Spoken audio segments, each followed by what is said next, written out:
Qué honor estar aquí. Haz de cuenta que estoy en Tijuana. Para aquellos que no sabían, soy de Tijuana, México. Y pues hace unos años, un par de años, Dios hizo algo muy especial. Soy miembro de la mesa ejecutiva de unas organizaciones, una que se llama las Iglesias Pentecostales y Carismáticas de Norteamérica. Y tuvimos el privilegio de estar aquí en esta ciudad y cerca de la iglesia, y el pastor abrió las puertas para que todos los miembros de la mesa pudieran reunirse en la iglesia, y ahí nos conocimos y hubo de esas ocasiones que hubo un clic con el pastor, y se ha convertido no solo uno de mis mejores amigos, se ha convertido en un pastor para mí también. Entonces el pastor de ustedes es también pastor mío. Entonces estamos trabajando en Tijuana. Ya llevo 17 años ahí, ya no pastor principal. He cedido el lugar a las generaciones más jóvenes. Ahora yo ya como viejito, entonces pues ya paso a la siguiente generación. Yo quería estar joven todavía para poder guiar a los que seguían. Entonces eso me está tocando hacer. Tenemos aproximadamente 32 iglesias que salieron de nuestra iglesia en distintas ciudades en Estados Unidos y en México. De hecho, estaré en Toluca, México. Acabo de estar en Phoenix, Arizona, con otra iglesia nuestra, y muchos jóvenes ahora tomando liderazgo. Entonces me da mucho honor poder estar con ellos a su lado. Trabajé mucho en la música por muchos años, pero pues ya la música como que no se me da tanto, ¿no? Pero bueno, me encanta la música. Fui productor de Marcos Witt por algunos años. Escribí algunas de las canciones que él cantó, y pues ya esos tiempos pasaron. Digo yo allá en México, digo, ya llovió, ¿no? Entonces, pero aquí no se dice eso porque si no sería todos los días, ¿no? Entonces, ya. Vamos a orar y preparar nuestro corazón para recibir la palabra de Dios. Señor Jesús, te damos gracias por la oportunidad que me das a mí. Qué privilegio, qué honor poder estar en esta bella nación, en esta bella ciudad y con esta hermosa gente de aquí, Señor. Gracias, te pido que me des la palabra necesaria para cada uno, una palabra oportuna en este momento, en el nombre de Jesucristo. Amén, amén.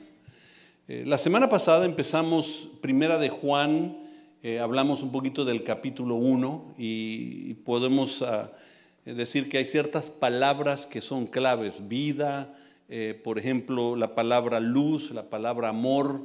La palabra amor aparece 45 veces en este pequeño libro. Es interesante ver porque empieza a relacionar Juan, está hablando a una iglesia que está siendo influenciada por las cosas externas, y es muy similar a lo que nos sucede hoy en día. Hoy en día de pronto somos influenciados por las maneras de pensar de afuera, ¿no? De pronto, por ejemplo, escuchamos tolerancia y decimos, hoy tenemos nosotros como cristianos vivir tolerancia. Dios no nos mandó a ser tolerantes, nos mandó a amar, que es muy superior a la tolerancia. Pero la influencia del mundo a nosotros de pronto nos cautiva, y la misma iglesia se encandila con eso, y de pronto no sabemos por qué. O sea, Dios te ha llamado a una vida muy superior, y una de las cosas tiene que ver con el compañerismo. Y Juan habla de esto porque la influencia en aquel tiempo eran los gnósticos. Los gnósticos tenían una manera muy interesante de pensar. Ellos decían que todo lo material, todo lo físico era malo y todo lo espiritual era bueno. Por eso pensaban en aquel tiempo, y todavía se piensa en algunos círculos, que Jesús nunca fue un hombre físico, sino fue un hombre espiritual, nada más. No hubo un hombre físico, porque si Él es bueno, no puede ser material, así decían los gnósticos. Ahora, contradice eso la Biblia, porque la Biblia dice, y Dios se hizo carne y habitó entre nosotros, y vimos su gloria como del unigénito del Padre, lleno de gracia y de verdad. Entonces, la Biblia nos dice precisamente que Él vino y habitó entre nosotros. Entonces, Él trata de ayudarle a la gente a pensar, y recuerden que la Biblia es un libro que nos ayuda a razonar las cosas. El mundo hoy en día no razona cosas. O sea, tú escuchas las noticias y ya tienes una opinión de las cosas que están pasando. En lugar de sentarte a razonar todo para verlo. Entonces, Él te trae para tratar de razonarlo. Espérate, te voy a decir lo que mis ojos vieron, mis oídos escucharon y mis manos tocaron. Los sentidos. Cuando tú ya involucras los sentidos, estás hablando de algo que realmente sucedió. Entonces, cuando lo dice de esa manera, entonces, pues ya dices, bueno, ¿qué es? Bueno, es tener comunión. Dice la Biblia que donde estén 2 o 3 reunidos en mi nombre, ¿qué dice? Ahí estoy yo en medio de ellos. Eso significa que cuando tú y yo nos juntamos, la presencia de Dios está manifiesta entre nosotros. ¿Dónde se manifiesta Dios? Donde tú y yo nos juntamos. Por eso nos pide que entre nosotros, cuando hablemos, cantemos o más bien hablemos con salmos, himnos y cánticos espirituales. O sea, usa todo lo positivo que puedas, porque tanto negativo. Habla cosas que te puedan edificar. ¿Por qué? Porque es Jesús. Y Él dice, tengan comunión con nosotros, y nuestra comunión verdaderamente es con el Padre y con su Hijo Jesucristo. Noten que no están teniendo comunión conmigo, están teniendo comunión con el Señor. Entonces, y después de eso, si verdaderamente están en eso, dice, tienen comunión el uno con el otro, y la sangre de Jesucristo nos limpia de todo pecado. Y ahí termina el capítulo 1, como diciendo, es tiempo de que entiendan que la sanidad de nuestra vida va a venir, no cuando tú piensas, por ejemplo, y déjenme divagar un poquito de ese pensamiento, pónganle pausa ahí. Y me adelanto un poquito, porque hay ocasiones donde nosotros pensamos que no importa si pecas. ¿Cuál es el problema? La gracia de Dios es tan grande que no importa pecar. Vivimos bajo la gracia, ya no bajo la ley. Bueno, para ser claro, si tú pecas, ya no vives bajo la gracia, vives bajo la ley. Porque la Biblia dice bien clarito, ninguna condenación hay para los que están en Cristo Jesús. Qué bonito sería parar ahí y ya vámonos, ya la hicimos. Dice, los que no andan conforme a la carne, sino conforme al Espíritu. Y de pronto te lo empieza a presentar y te dices, caray, entonces, ¿qué onda? Ahora, aquí les va una cosa, esto es como mi introducción. Yo pienso salir antes de las 5 de aquí. A veces nos convertimos, número 1, querer hacer todo, y no es así como Dios quiere que vivamos. O tener miedo en cometer errores. Y nos convertimos en hipocondríacos espirituales. ¿Saben lo que es un hipocondríaco, no? Es una persona que piensa que tiene todas las enfermedades que existen, ¿no? Mi mamá tenía un libro que eran los remedios comunes a las enfermedades comunes. Tenía un libro cuando yo estaba pequeño. Yo recuerdo que yendo a ese y abrirlo y empezaba a decir, no, pues el cáncer, y estas son algunas de las manifestaciones. Yo veía los dolores y todo. Yo tengo eso. A veces, ¿verdad? Entonces nosotros a veces leemos la Biblia y empieza a hablar de nuestros pecados, porque la Biblia es luz. Dice, lámpara es a mis pies tu palabra y lumbrera a mi camino. O sea, revela tus acciones. La luz revela muchas cosas, ¿verdad? Por eso es mejor la oscuridad. Nos encanta la oscuridad porque podemos andar despeinados, lagañosos, y nadie se da cuenta hasta que prendemos la luz y todo el pelo lo traemos así, ¿no? Entonces, porque la luz revela los errores nuestros. Entonces, ¿qué hace la luz? Revela los errores nuestros para que nos confrontemos, no para que pensemos que ya perdimos la salvación, ya no vamos a ir al cielo. No es para eso la revelación de nuestros errores, es para transformarnos. Dios nos ama tanto que no le importa cuál es tu pecado, tu condición, qué tan mal te has portado, nada de eso le importa. Dios le importas tú, pero te ama tanto que tampoco quiere que permanezcas igual, sino quiere ir transformándote. Y eso es lo que hace la Biblia. Entonces, vamos a confrontar algunas cosas. El capítulo 2 lo dividí en dos partes. Si están anotando, lo dividí en lo que tenemos en Cristo, del 1 al 11, y del 12 en adelante, lo que tenemos por Cristo. Una es lo que tenemos en Cristo y otra es lo que tenemos por Cristo. Comencemos a leer empezando en el versículo 1. Mis queridos hijos, ahora, ahí voy a hacer una pausa. Mis queridos hijos, ¿por qué habla así? Porque número uno, ya para entonces Juan tiene aproximadamente entre 85 y 90 años. O sea, ya es un anciano. Entonces, de hecho, hay una historia, y creo que lo conté, o no sé si lo conté la vez pasada, pero se cree, algunos historiadores escriben, no se sabe si es una historia verídica, entonces no vayan a ir a decir, es que Fermín dijo, entonces tiene que ser verdad, ¿no? Pero los historiadores cuentan que él ya estaba tan anciano, ya vivía en Éfeso, ya había salido de la isla de Patmos, donde recibió la revelación de Apocalipsis, se va a Éfeso y dicen que a veces lo cargaban a las distintas reuniones de casa que había en aquel tiempo. Entonces se reunía la gente y lo ponían en una silla y de pronto pues todo el mundo quería escuchar del último discípulo de Jesús todavía vivo. Decían, Juan, di unas palabras, o pastor Juan, o apóstol Juan, no sé cómo le decían en aquel tiempo. Y dicen que se paraba él y decía, hijitos, ámense unos a otros. Y luego se sentaba. Qué impresionante mensaje. Yo trato de imaginarme ese mensaje. Wow, me da escalofríos. Porque imagínense de alguien que vio, escuchó y palpó. De hecho, la Biblia lo llama el discípulo que Jesús amaba. Les expliqué la vez pasada por qué lo decía. A veces uno dice, mira qué creído. El que lo escribe no es Mateo, no es Marcos, no es Lucas, no es los otros. Él lo escribe. Yo soy el discípulo amado. Y no crean que porque se estaba levantando el cuello. Él lo decía porque Jesús lo conoció como, le puso el apodo, los hijos del trueno, él y su hermano, Santiago. Los hijos del trueno, porque ellos en cualquier momento se enojaban por cualquier cosita y querían que fuego del cielo descendiera. Señor, si quieres oramos y que fuego del cielo descienda y los consume. Imagínense, ese era Juan. Y Juan dijo en una ocasión, básicamente es esto.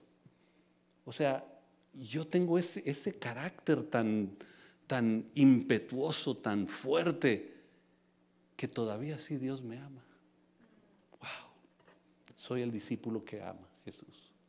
Entonces, a veces podemos entender, yo tengo algunos errores, muy pocos, pero algunos. Pocos, pero son grandotes, ¿no? Entonces, tengo errores. Y poder saber que aún con mis errores y mis fracasos y mis dilemas, todavía Dios me ama. Wow. Y eso es lo que Él está diciendo. Entonces llega y empieza a decir con su edad, dice, hijitos, les escribo estas cosas para que no pequen. Pero si alguno peca, tenemos abogado que defiende nuestro caso ante el Padre. Es Jesucristo el que es verdaderamente justo. Él mismo es el sacrificio que pagó por nuestros pecados, y no solo por nuestros, sino también por las de todo el mundo. Miren, lo que rompe una relación con Dios es el pecado. Ahora, quiero aclarar, pecado en el original no significa algo que hiciste. A veces nosotros decimos, es que mentir, robar, matar, eso es pecado. No, esos son las consecuencias, el resultado del pecado. Pecado en sí significa separación de Dios. Hay algo que te fue separando de una relación con Dios y las consecuencias empiezan a ser las otras cosas. Entonces, por eso a veces gente ve, se está pecando. No, espérate. La relación se rompió. ¿Y qué hace Cristo? Él mismo encarna y viene y da su vida para restaurar esa relación. Entonces, en ese compañerismo empezamos a algo empieza a suceder en nuestra vida y nos empezamos a separar. No sé si te ha pasado a ti, pero a mí me ha pasado donde después de un tiempo empiezo a darme cuenta en mi propia vida que mi vida se fue separando. Imagínense José y María. José y María se fueron a celebrar en una de las fiestas judías en Jerusalén, y ya van regresando a su casa, y de pronto me imagino, yo trato, como me gusta mucho el cine también, me empiezo a imaginar cosas. Me imagino que empiezan a poner la carpa porque ya están cansados, y dice María: voy a cocinar algunas tortas ahogadas de Jalisco. Entonces quiero que José, Pepito, ve por Chuy, por Jesús, ve a ver dónde está. Y de pronto lo empieza a buscar y no lo encuentran. Ahora imagínense, ¿qué pensaría esa mamá y ese papá? Perdieron al Hijo de Dios. Pero en nuestra vida pasa exactamente lo mismo. En la misma iglesia pasamos año tras año en la iglesia, vamos, cantamos, todo eso, y pasa el tiempo y nos damos cuenta que no habíamos tenido una relación con Dios. Y de pronto tenemos que regresar otra vez los pasos que hicimos en una ocasión para regresarnos a ver dónde perdimos esa relación. Y él dice: si alguno de entre vosotros ha pecado, abogado tenemos.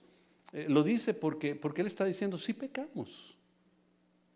Aquí, de ustedes, y vamos a ser sinceros, ¿quién de ustedes puede decir que en el último mes, o vamos a hacer 6 meses para no ser tan crueles, le han fallado a Dios en algo pequeño por lo menos? ¿Pueden levantar la mano?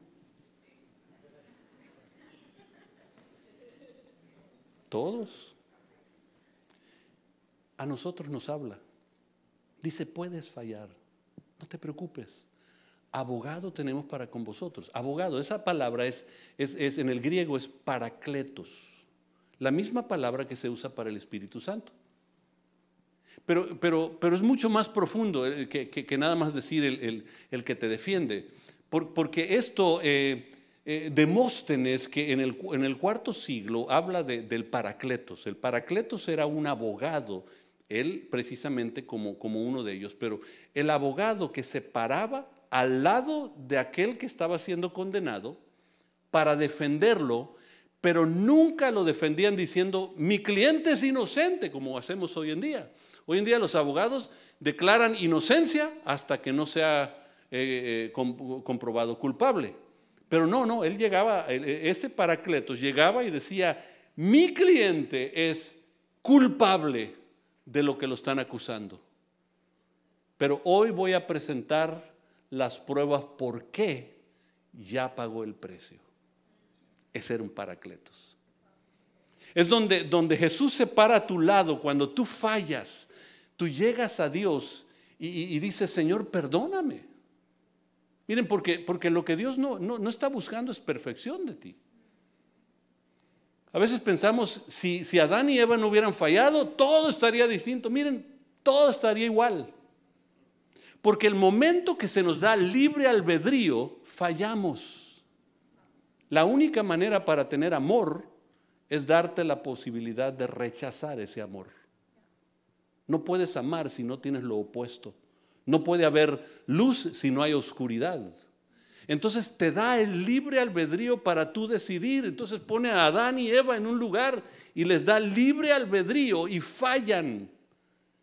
Y de pronto llega en el huerto Dios y dice: Adán, ¿dónde estás? No crean que Dios se le perdió a Adán a Dios. No andaba Dios diciendo: Adancito, ¿dónde te metiste? Adán. No era eso. Quería que él reconociera dónde estaba. Era que pudiera levantar la mano y decir: aquí estoy. Por eso, si confesamos nuestros pecados, Él es fiel y justo para perdonarnos y limpiarnos de toda maldad. Es cuando llegamos y decimos: hemos fallado. Sí, Señor, te fallé. Yo hablé más de lo que debía. Mis palabras ofendieron a mi esposa o mi esposo o mis hijos o mi vecino. mi acción no fue la más apropiada. Señor, yo fui. El momento que tú estás así es Jesús parado a tu lado frente al Padre diciendo, mi cliente es culpable, pero Padre, te voy a decir por qué ya pagó el precio. Es aquel que abogado tiene y entiende eso. Nosotros vamos a fallar. Dios no está esperando perfección de ti, está esperando confesión de ti. Esa es parte de lo que necesitamos entender. Entonces, entonces, ¿qué tenemos en Cristo? Primero, tenemos abogado. Segundo, versículo 3, nos empieza a decir que tenemos también un ejemplo. Noten, podemos estar seguros de que conocemos a Dios si obedecemos sus mandamientos. Si alguien afirma, yo conozco a Dios, pero no obedece los mandamientos de Dios, es un mentiroso y no vive en la verdad. Pero los que obedecen la palabra de Dios demuestran verdaderamente cuánto lo aman. Así es como sabemos que vivimos en Él. Los que dicen que viven en Dios deben vivir como Jesús vivió. Ahí es donde empieza a decirnos. Obediencia. Obediencia es la clave para una relación. Una relación íntima empieza a tener un cambio de comportamiento. Cuando tú eras soltero, te comportabas de cierta manera, te casas, tus hábitos cambian. ¿Por qué? Porque hay una relación que cambia todo eso. Si nuestra vida no cambia, entonces, ¿cuál es la relación? Es tener religión. Dios no quiere que tú tengas religión, quiere que tengas relación con Él. Porque es la relación que va cambiando las cosas. Y la relación se comprueba con la obediencia. De hecho, nuestro comportamiento, nuestra creencia debe de reflejar nuestro comportamiento. Liderazgo, es un principio de liderazgo también. Hay unos escritores de liderazgo, uno de mis libros favoritos en liderazgo se llama El reto del liderazgo. Posner y Cousey, unos profesores del sur de California, y escriben y dan un evento que le pasó a Cousey de su hija. Su hija se embarazó fuera del matrimonio, creo que tenía 15, 16 años. El muchacho, el joven que la embarazó, decidió que no quería tener nada con ellos y se fue, se perdió. Pues ahora el papá de la muchacha tiene que convertirse también en como un papá postizo para ese bebé, y tienen que estar ahí, no la pueden abandonar, es la hija. Entonces están con ella, pero todo el trauma para ella provocó que el bebé naciera prematuro. Entonces el bebé nace y lo ponen en una incubadora. Ellos iban, los abuelos o el papá y mamá de ellos, él iba al hospital todos los días, 2, 3 veces al día, para visitar al bebé, y empezaba a decirle: bebé, te amamos, queremos que ya llegues a casa, te queremos abrazar y todo eso. Y un día el doctor lo vio y se dio cuenta de lo que estaba haciendo. Entonces se acerca a él y le dice: ¿sabes qué? No quiero que nada más le hables al bebé. Quiero que metas tu mano a la incubadora y empieces a sobarle su hombro y su brazo, su piernita, su cabecita. Y le dice: ¿y por qué quiere eso? Dice: porque tus palabras y tus acciones tienen que corresponder. Hay muchas ocasiones como cristianos, nuestras palabras, porque sabemos mucha teología, corresponden, pero nuestras acciones no son iguales. Porque si Dios te dice perdona, ¿qué debes hacer? No, pero es que no merece y que no se muere. ¿Cuándo dice Dios se perdona a todos estos menos estos que no lo merecen? Cuando te dice ora por tus gobernantes, no, pero es que es un pagano, hijo del diablo. ¿Y cuando Dios dice ora por los buenos y no los malos? Pero conocemos mucho, pero practicamos poco. Eso se llama, de hecho dice sabiduría en la Biblia. Lo único que es, no crean que es saber cómo decidir, es saber aplicar lo que conozco. Eso es sabiduría. Si Dios me dice ama, ama. Si Dios te dice perdona, perdona. Si Dios te dice no hables mal de alguien, ¿qué debes hacer? No hablar mal de alguien. Sí me estoy explicando, ¿verdad? ¿O quieren escucharlo en ruso? Entonces, la relación siempre tiene que ver con la obediencia. Eso muestra la relación. Y fíjense que Juan 14:15, Jesús dijo, si me aman, van a obedecer mis mandamientos. Si me aman, van a obedecer mis mandamientos. Ah, caray, ya se me acabó el tiempo. Nosotros nos convertimos, emulamos, o sea, debemos emular la vida de Jesús. Y Él dijo, obedece mis mandamientos. Cuando amamos a Dios, obedecemos sus mandatos. Y entonces vamos a ser verdaderamente felices. Entonces tenemos un abogado. Segundo, tenemos un ejemplo en Jesús. Tercero, tenemos un mandato, y con esto voy a ir terminando. Lo demás se los voy a dejar en general para que ustedes lo puedan dialogar en grupos. El mandamiento, queridos amigos, no les escribo el mandamiento nuevo, sino un mandamiento antiguo que desde el principio lo tienen. Ese mandamiento es ámense unos a otros. Es el mismo mensaje que oyeron antes. Sin embargo, también ese mandamiento nuevo, Jesús vivió la verdad de este mandamiento y ustedes también deben de vivirla, pues la oscuridad está desapareciendo y brilla la luz verdadera. Noten, la luz lo que hace es brilla y te revela lo que necesitas. De hecho, entre más brilla la luz, menos puedes ver a lo demás. Por eso cuando hay gente que critica a otras iglesias o otras personas, yo digo, este no está en la luz de Dios, porque la luz encandila y no puedes ver otra cosa. A mí me tocó ser parte de teatro en México, y cuando encienden las luces, ¡pau!, no puedes ver nada. No ves nada porque la luz te encandila. Cuando estás en presencia de Dios, la luz de Dios te encandila y no puedes ver los defectos de los demás. Lo único que te puedes ver es tú y Dios. Entonces, ¿qué es lo que tenemos? Tenemos un mandamiento. ¿Cuál es el mandamiento? Que nos amemos unos a otros. De hecho, han escuchado que dice, amen a tu prójimo como a ti mismo, y Jesús llega y te lo explica. Mucha gente no lo ha captado, pero de pronto Jesús viene, dice, les voy a decir cuál es el mandamiento. Juan 13:34, ámense unos a otros como yo los he amado a ustedes.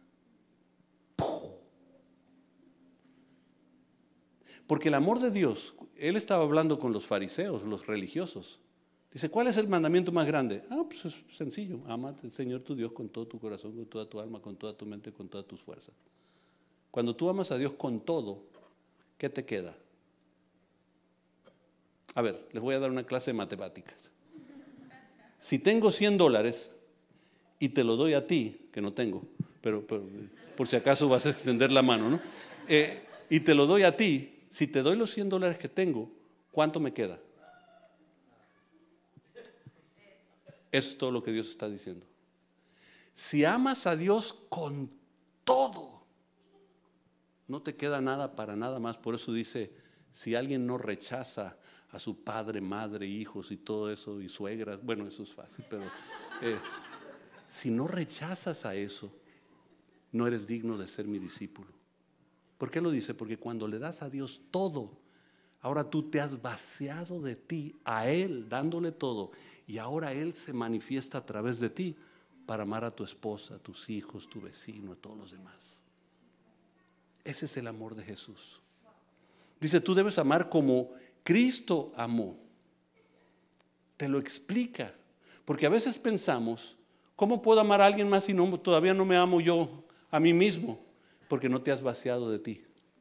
Porque el día que te vacíes de ti, te vas a olvidar de ti.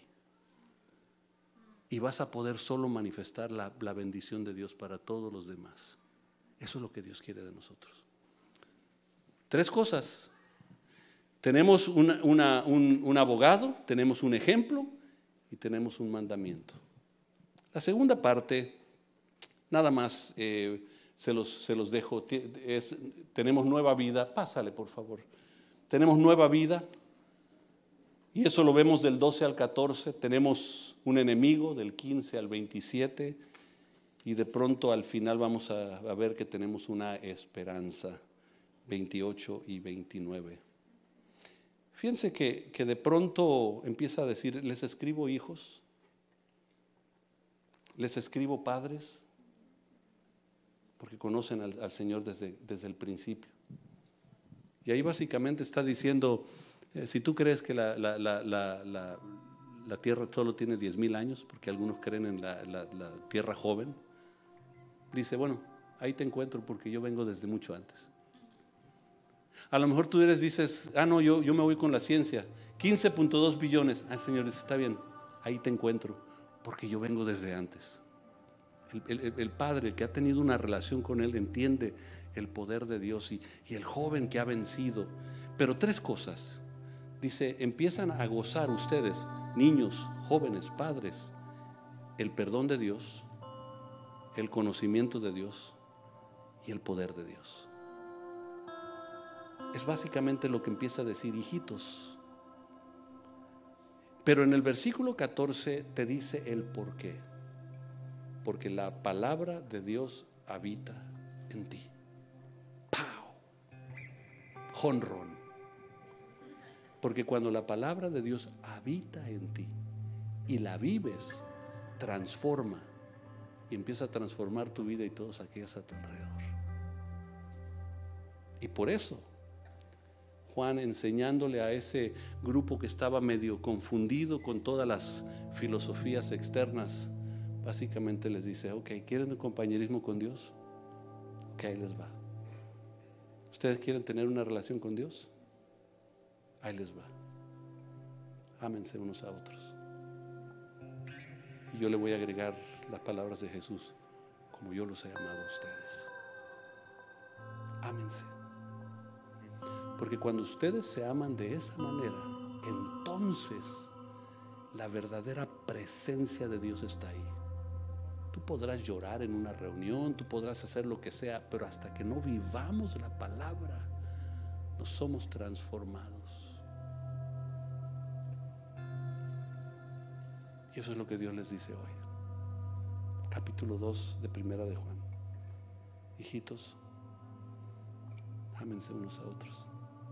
Padre Celestial, qué hermoso es tu palabra y poder meditar en ella y poder desglosarla. Aprender que tenemos en ti un abogado, tenemos un ejemplo y ejemplo de cómo vivir el mandato, de amarnos unos a otros. Sí, tenemos el perdón, tenemos el conocimiento de Dios y tenemos el poder de Dios. Pero todo eso lo vivimos y el mundo vendrá a tratar de meternos sus filosofías. El enemigo vendrá a atacar nuestros ojos, nuestra mente, nuestro orgullo, todo. Pero tenemos una esperanza, se llama Jesucristo. En el nombre de Jesús. Si hay alguien aquí, o a lo mejor alguien que me está viendo en pantalla, que no conoce a Jesús como Señor y Salvador, a lo mejor tienes religión, qué bueno, te felicito.